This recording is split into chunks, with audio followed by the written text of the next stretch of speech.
Hello everyone, it's Myeongkoo-jan. Today I'm going to read S5 5081, Chapter 10, To the Happy Hunting Ground. Uncas was brought out of the prison and taken to the great chief Tamenund. The whole Delaware tribe stood in a big circle watching him.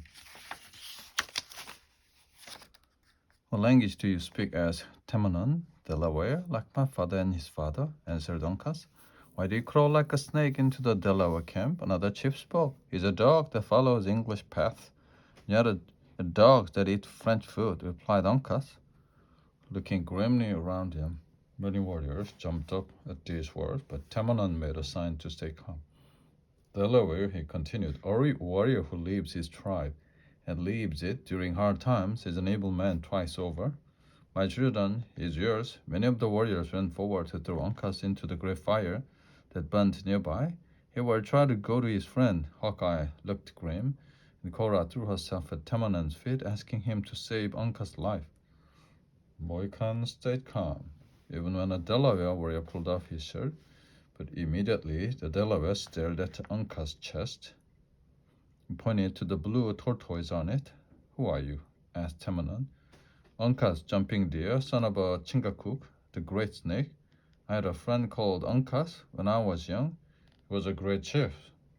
I am the great son of that man, explained Uncas. But all the Mohicans are dead now, except me and my father. It is true. Our wise men told us many stories of Mohicans in English lands. Now at last you have come home to our council hut.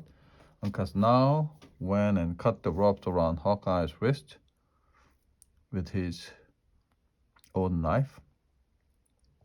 Then he led the scout to Tamenund. Great father, this man is a good friend, but he is a long life who has killed so many of our kind. Hurons, yes, but never Delaware, said Hawkeye. If I'm welcome here, said Uncas, so is my friend. Where is a Huron who told me so many lies? Asked Tamenund. Magua stood up. You will not keep what is mine, he said. Tamenund turned to Uncas. Tell me, my son, do you and Hawkeye belong to this man? No, my father. I was caught by your trick. And what of the white man and the pale woman he cares for? Asked Tamenund. They should travel on an open path. She was rescued fairly. And the woman, Magua, left here. Is she his? Uncas said nothing, but turned away sadly. My son is silent. It is true, said Uncas in a low voice. Then Tamenund turned to Magua. Go, Huron, he said, with empty hands, or with the woman I brought here as my wife. Tamenund looked at Cora. What do you wish? He's a brave warrior and a great chief of his people. Will you go with him? Will you have his children? No, I would prefer to die than to go with him. Magua, she refuses. Your heart will not be a happy place.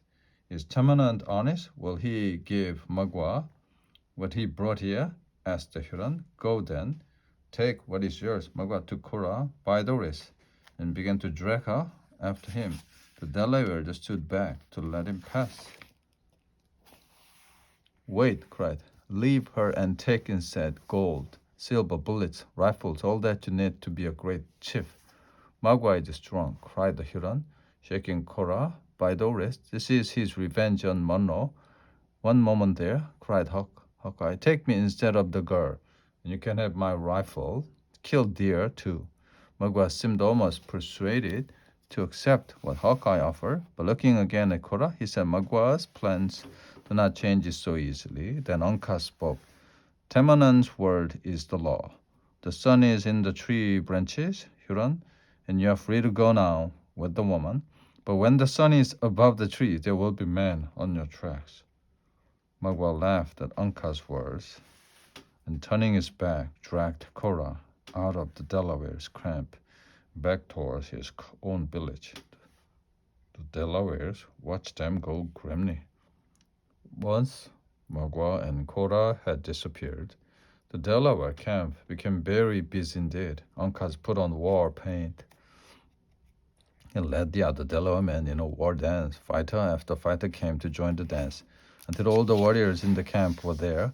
And at last the sun reached above the trees, and the time of the truce with Magua was over. All the Delaware men were ready to follow the Mohican in his attack on the Hurons. While Tamanon said goodbye to Uncas and his followers, Hayward and Hawkeye left Alice in a safe place in the Delaware camp with the woman and children. Then, with Hayward and Hawkeye at Uncas' side, 200 Delaware fighters made their way into the forest. They attacked the Huron gunmen they found hiding there. Most of the Hurons went off when they realized that their hiding place had been discovered. After that, Uncas and Delawares had a quick war council.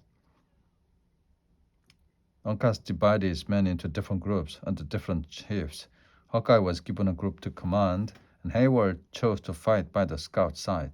Then the war council discussed the best way to go on. Uncas wanted to advance quickly, but the other chiefs were against hurrying. The meeting was interrupted when the Delawares noticed a man walking from the forest towards them. He seemed to be a Huron scout who had been sent to make peace. "Kill him," said Uncas to Hawkeye. Scout liked to kill deer to his heart, and then he let his rifle fall again and left. "It's the singing teacher."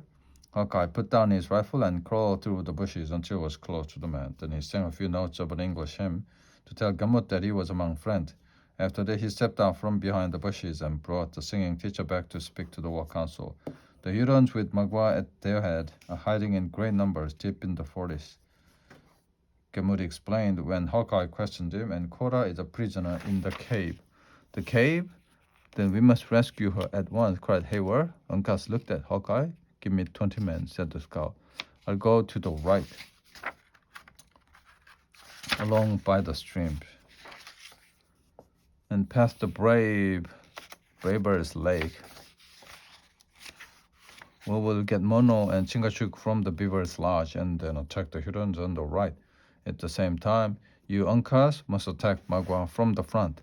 Then we'll hurry on, attack the village, and rescue Cora from the cave." They explained the plan to the different Delaware chiefs, and Hawkeye led his men off. He had not gone far before he realized that the singing teacher had come with them. "What are you doing here without a rifle?" "I have my catapult." Bringing one out of his pocket, "and I'll use that to help Cora." "Very well," agreed Hawkeye. "You can come with us and use your catapult. No singing, remember?" Hawkeye led his men along the dry bed of a river until a stream of running water crossed their path.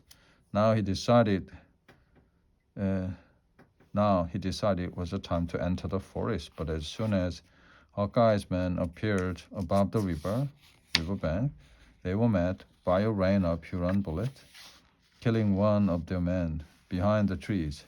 "Quickly," cried Hawkeye, and they all obeyed him. There was a long exchange of shots between the two sides. Then some Hurons moved forward and to the left, hoping to surround the Delawares.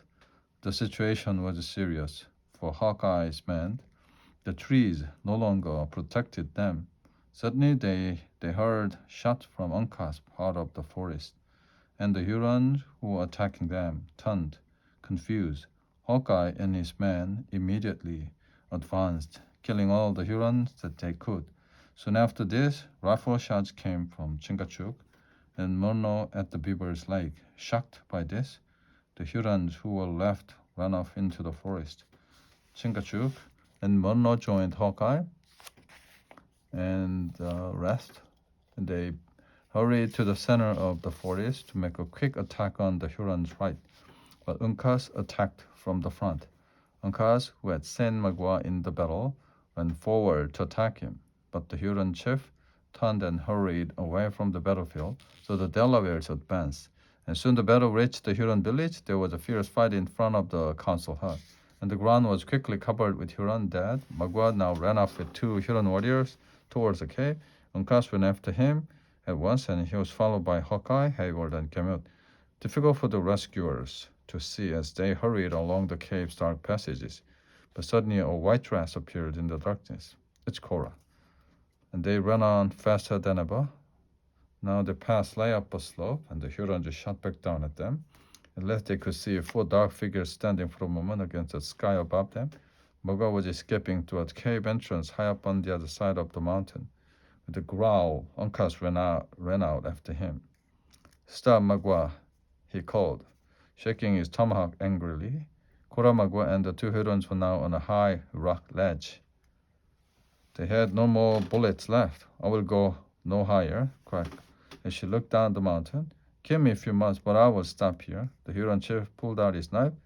"Choose, woman, my knife or my bed," he growled. Cora fell to her knees in front of Magua, and he lifted his knife in the air to stab her to death. But at that moment, with a loud cry, Uncas jumped onto the ledge in front of him. Magua stepped back, and one of the other Hurons stabbed Cora in the heart. Now Magua drove his knife into Uncas' back. Then, as the Mohican tried to stand, Magua stabbed him again and again in the chest until he fell back dead. When Hayward and Hawkeye reached the ledge, Magua and his two warriors had already left, and Cora and Uncas lay dead before them. Hawkeye, now thirsty for revenge, saw something moving higher up on the mountain and lifted his rifle to shoot, but it was only Gemut, who was dropping a large rock on one of the Hurons' heads below him. Magua jumped out from a narrow space between two rocks, pushing the other Huron to his death on the rocks far below. He was trying to escape by jumping across a wide empty space from one rock ledge to another, but the second ledge was too far away. His feet didn't land on it as he had planned. Now his moccasins were touching empty air. He held on with both hands to a mountain bush to stop himself from falling. With a grim face, the scout lifted killdeer to his eye and shot Magua in the back. The Huron chief fell like a stone to the ground below. The next day was black for the Delaware. They had won the war and had burnt the Huron village to the ground, but their hearts were heavy. They sang no victory song. Instead, they mourned. The whole tribe stood in a circle in the middle of their camp. In the center of the circle lay the dead Cora on a bed of sweet-smelling flowers.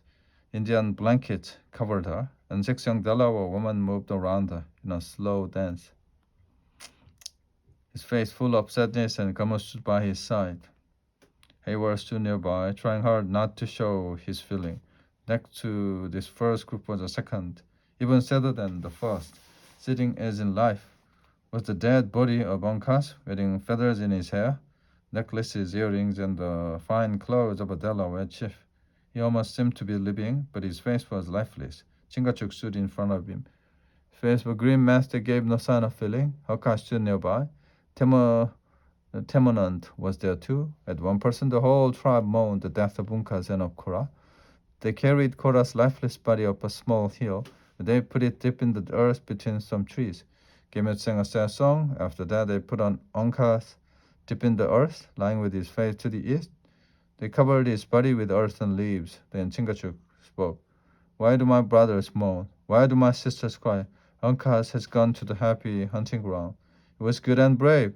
Great spirits needed him and has called him away. I'm left here alone. My tribe has gone from the lake and the hills of the Delawares. Go now, all of you.